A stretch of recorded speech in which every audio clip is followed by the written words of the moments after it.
안녕하세요. 놀이치료사 유은입니다. 우리 오늘은 놀이치료 방법 중에 하나로 플로우 타임 놀이치료에 대해서 한번 배워보는 시간을 갖도록 하겠습니다. 놀이치료가 크게 두 가지의 접근법이 있는 거 아시죠? 첫 번째로는 발달에 문제가 없는 아이들 심리적인 어려움이 있는 아이들 같은 경우에는 아동중심 놀이치료 접근법, 아동상담이라고 생각하시면 될 것 같아요. 아이들 자체 스스로 회복할 수 있는 능력과 잠재력이 있기 때문에 우리가 뭔가 지시하기보다는 비지시적으로 아이가 스스로 어떤 놀잇감을 선택할 수 있을지 결정해 주는 거, 결정하고 책임감 지는 연습을 해줄 수 있는 그런 놀이치료, 아동중심 놀이치료의 접근법이 있고요. 그리고 이제 발달에 문제가 있는 아이들이겠죠. 발달의 문제라 함은 장애라고 진단이 내려진 아이들도 있을 것이고, 또 명확히 진단은 내려지진 않지만 분명히 제 연령에 비해서 기능이 잘 되지 않는 발달 지연에 문제가 있는 아이들이 이제 해당이 되겠죠. 그 아이들한테는 아동중심 놀이치료 접근을 하기보다는 발달 놀이치료의 관점으로 치료를 합니다. 그럼 발달 놀이치료라 함은 우리가 아까 말한 비지시적인 접근이라기보다 조금 더 구조화된 형태라고 보시면 될 것 같습니다. 그 중에 하나로 플로우 타임 놀이치료 접근법에 대해서 오늘은 이야기해 드리도록 하겠습니다. 플로우 타임 놀이치료라고 하는 것은 자폐 스펙트럼 장애 아동과 발달 지연에 문제가 있는 아동들에게 정서적인 연결을 하게끔 해주는 것, 의사소통 기술을 향상시키기 위해서 돕는 기술들을 말합니다. 그래서 플로우 타임은 때로는 전문가에 의해서 그 연습이 되어질 수 있고요. 전문가한테서 부모님이 또 훈련하는 것을 배우셔서 가정에서도 하루에 뭐 몇 시간씩 아이와 놀이하는 시간을 한다든지 이런 구조화된 스킬들을 배울 수도 있습니다. 우리 자폐 스펙트럼 문제 있는 아이들의 대표적인 치료 방법이 이제 많이 들어보셨잖아요. ABA라고 해서 그 명칭은 들어보셨을 것 같아요. ABA라고 하면 뭐예요? 좀 더 응용 행동 분석에 초점을 맞추기 때문에 되게 구조화된 행동치료의 방법이고요. 플로우 타임은 이것과는 조금 상반됩니다. 약간의 구조성이 있기는 하지만 그것보다는 조금 더 아이들과 정서적인 교류, 그 다음에 아이들 발달 문제에 있는 아이들도 그들이 주도할 수 있게끔 기회를 주는 것, 소통할 수 있게끔 확장을 시켜주는 것을 다룬다.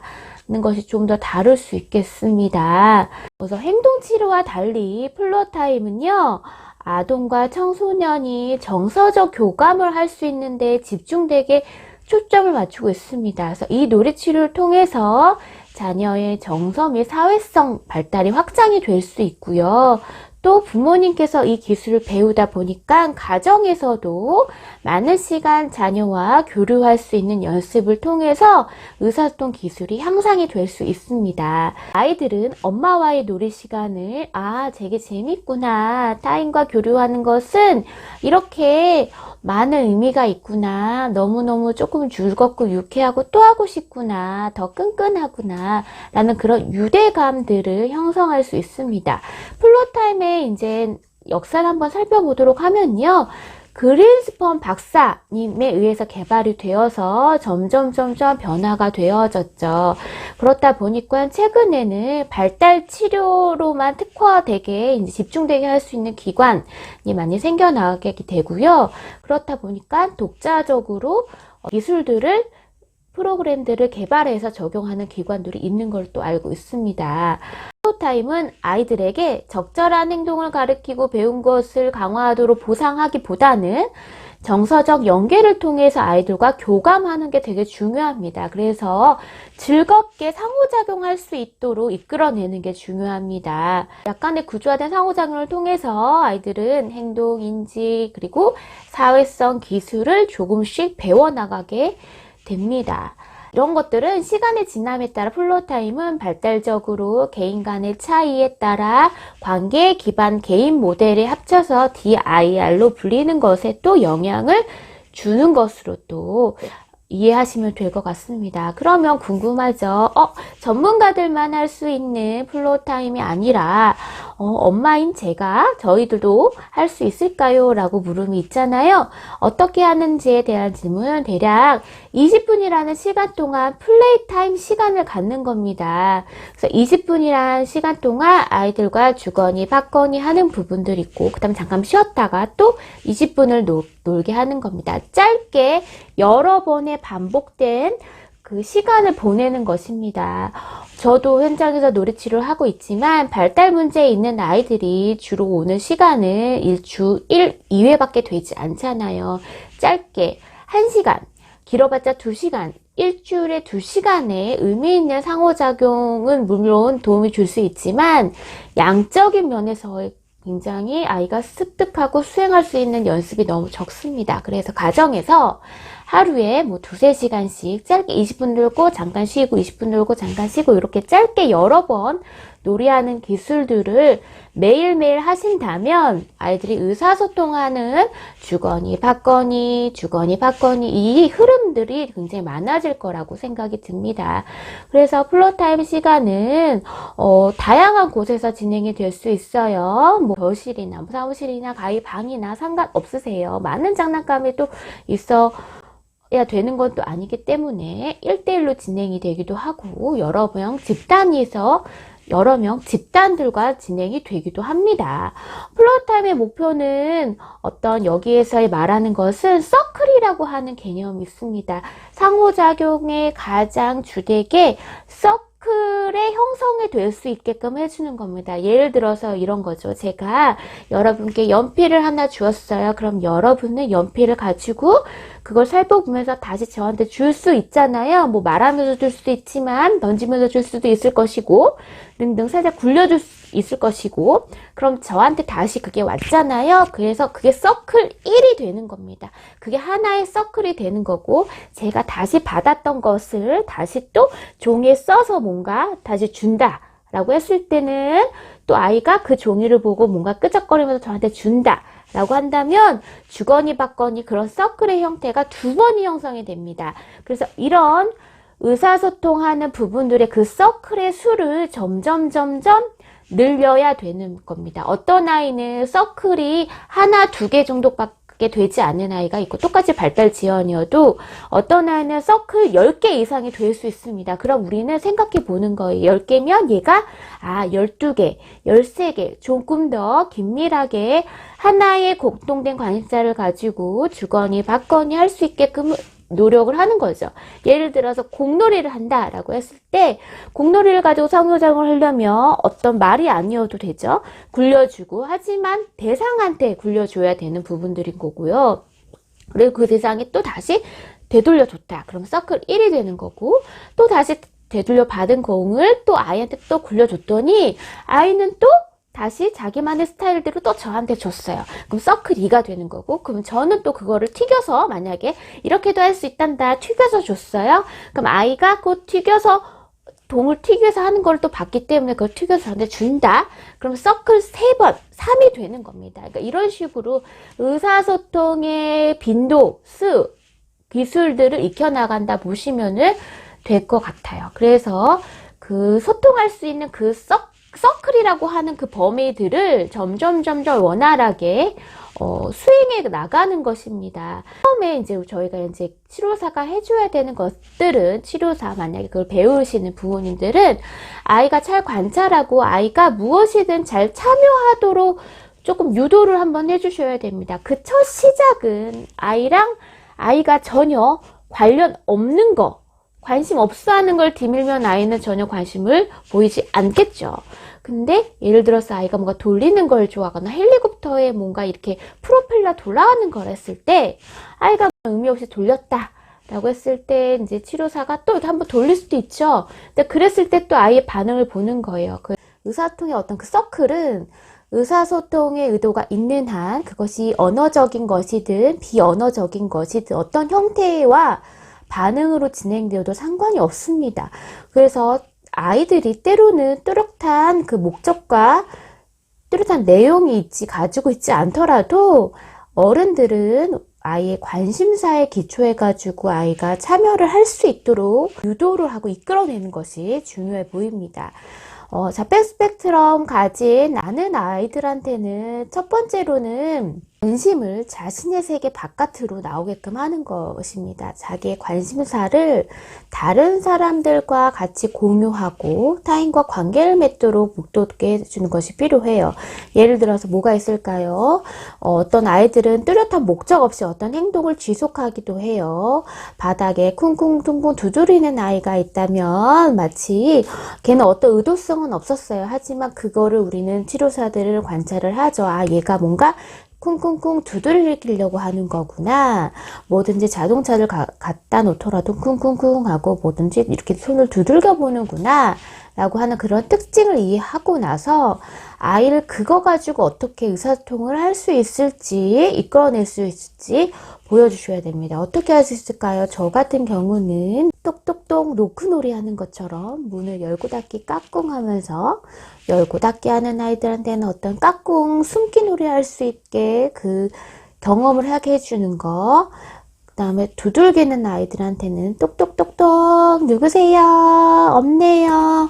라고 하는 그런 의미를 부여해서 놀이를 하려고 합니다. 그래서 때로는 아이가 내가 가지고 놀고 싶은 형태대로 놀았는데 선생님이 또 반응을 잘 해주셔서 재미있네. 그러면 또 그걸 이끌기 위해서 자기가 주도적으로 또 문을 열거나 또 두드리거나 자기가 알고 있는 형태대로 어떤 행동을 취하게 됩니다. 그러니까 그런 부분들이 주거니 받거니 해서 늘려주셔야 되는 것들이 필요하고요. 아이들이 때로는 엄마의 반응을 살피기 위해서 다시 그 행동을 반복하는 경우가 있습니다. 또 어떤 경우가 있을까요? 아이들이 바닥에다가 줄을 세워 놓는 경우도 있죠. 그럴 때 이제 아이들은요, 한 번에 뭐 이렇게 특징을 살피는 아이가 있고요. 그 옆에서 같이 줄을 맞춰서 세워줄 수도 있기는 해요. 그리고 또 세워놨다고 한다면 우리는 또 그거를 굴렀을 때의 소리나 굴렸을 때의 그 반응, 행동들을 확장해서 보여줄 수 있습니다. 어떤 아이가 바닥에 트럭을 이제 줄을 세워 놓는 경우가 있을 때 우리가 치료사나 양육자들은 아이가 그 관심 있어 하는 장난감을 가지고 살펴볼 수 있도록 소리를 낸다든지, 그리고 그거를 세우는 거 말고 그것을 굴려보게끔 하는 모습을 또 보여줄 수 있습니다. 그러면 이제 아이는 쳐다보겠죠. 그거 나 세워야 되는데 왜 아빠는 굴리지? 라고 이제 하죠. 그래서 아이가 그 장난감을 잘 달라고 이렇게 할 수도 있어요. 그랬을 때는 또 숨겨보기도 해보기도 하고, 그랬을 때 아이가 또 달라고 찾는 부분들, 이런 것들이 다 상호작용하는 부분들입니다. 서클이 다 주거니 받거니 이게 올라가는 겁니다. 그러니까 그 짤막 20분 내의 시간 동안 짧게 여러 번 놀이했을 때 그 상호작용의 빈도를 많이 늘려주시는 것들이 필요합니다. 의미 없게 반복하는 것들이 있어요. 근데 다른 건 다 잊어먹더라도 이거 한 가지만 기억하시면 될 것 같아요. 플로우 타임은 아이의 의미 없는 행동을, 반복하는 행동에 의미를 붙여주는 거다. 의미를 부여해주는 놀이다. 라고 보시면은 아이 행동을 좀 더 이해할 수 있습니다. 또 아이가 만약에 헬리콥터를 돌린다 라고 한다면 같이 돌려볼 수도 있고요. 한 아이가 이제 바닥에 트럭을 줄을 세워 있는 경우에 이제 우리는 아이 행동을 좀 관찰을 하면서 아이가 트럭에다 뭔가 세워놓고 배치하고 이런 걸 좋아하는구나 라고 알 수 있잖아요. 근데 이제 거기에 관찰자로서의 역할을 한 다음에 그 이후에 아이가 바닥에 줄을 세워놨던 트럭 중에 하나를 가져서 뭐 트럭 소리를 내거나 한번 굴려볼 수도 있습니다. 그러면 이제 아이는 그거 다시 줄 세워놔야 되는데 아빠가 갖고 가서 소리를 내네, 움직이게 하네 라고 해서 트럭을 달라는 신용으로 손을 뻗어 트럭을 찾잖아요. 근데 그럴 경우에 우리는 어떻게 해요? 또 바로 주기보다는 트럭 찾지만 트럭을 장난스럽게 손 밑에 이제 숨겼다가 찾기 놀이, 숨겼다 찾는 그런 놀이, 혼자 하는 게 아니라 양육자랑 선생님이랑 같이 하는 그런 놀이로 조금 전환해 볼 수 있습니다. 그럼 이제 아이는 아빠의 그 손을 들어서 자기가 트럭을 찾으려고 하잖아요. 그러면 이제 찾기 놀이도 해볼 수 있는 거예요. 그러니까 그런 놀이를 아이가 내가 좋아하는 트럭을 가지고 연습을 한번 해보는 거예요. 다음번에 아이한테 이제 또 이렇게 유사하게 아이는 또 의미 없이 이런 행동을 하게 될 텐데 우리는 보다 더 한번 해봤으니 또 빠르게 소통할 수 있고 더 확장해서 다른 장난감들도 한번 굴려보고 숨겨보고 찾아보고 또 아이 행동을 자꾸 자극할 수도 있을 것 같아요. 플로어타임의 놀이치료의 하나의 핵심은 이것만 기억하시면 될 것 같아요. 아이가 어떤 의미 없는 행동을 반복할 수 있어요. 아이의 의미 없는 반복하는 행동에 대해서 그 행동에 의미를 붙여주는 거. 어떤 의미? 다른 사람과 함께 할 수 있는 의미, 함께 할 수 있는 주도성이 있고 너의 행동들이 다른 사람의 영향을 미친다 라고 하는 그런 주도성도 경험을 해보게 할 수 있습니다. 그렇게 되다 보니 아이들이 치료사나 엄마에 대해서 인식이 내가 싫어하는 걸 막 제시하고 막 끌고 가고 싫어하는 거 시키고 이런 느낌이 아니라 내가 좋아하는 거를 그래도 이해해주고 함께 하니까 또 그래도 괜찮네. 그 다음에 또 하고 싶다. 이런 느낌을 경험해 볼 수 있습니다. 의미 없는 반복하는 행동에 의미를 붙여주는 것. 요 한 가지만 기억하셔서 이 플로어타임의 접근 놀이치료 방법들을 한번 적용해 보시면 좋을 것 같습니다. 오늘 이 시간은 플로어타임에 대해서 한번 알아봤고요. 다음번에는 더 좋은 영상으로 찾아뵙도록 하겠습니다. 감사합니다. 저는 놀이치료사 유은이었습니다.